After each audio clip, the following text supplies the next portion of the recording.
pagtilaok ng manok, nagsisimula ang kanyang umaga. Ngunit bago pa man siya tuluyang makabangon, gising na mga responsibilidad na naghihintay sa kanya. Minsan sa umagay, walang pagkain sa pagkainan.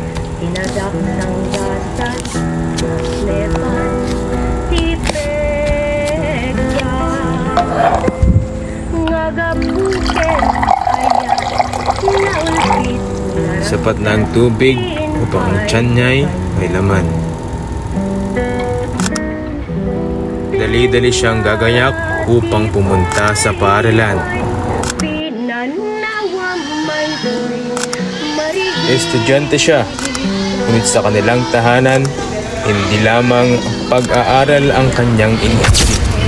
Matapos mawalan ng trabaho ang kanyang mga magulang, naging bahagi rin siya ng paghahanap ng paraan upang maitawid ang bawat araw. Binya po.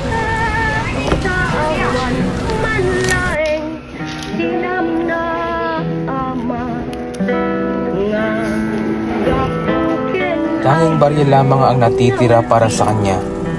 Hindi pa yon sapat para sa kanyang hapunan.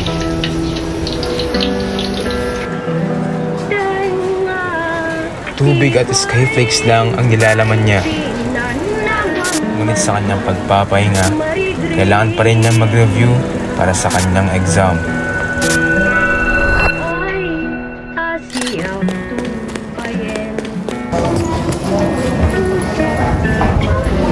Oh, Mr. Alila, why are you late?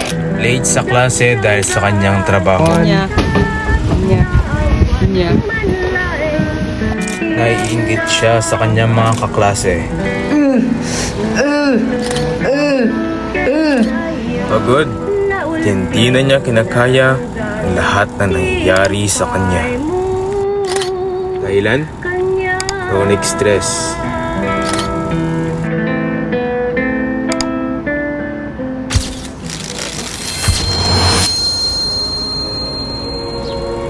Isang araw, dumaan siya sa simbahan, hindi upang takasan ang kanyang mga problema, kundi upang humingi ng lakas na harapin ang mga ito. Lakas upang humingi ng tulong sa mga kaibigan at mga minamahal sa buhay na siyang tulong na matagal nang nakaalay.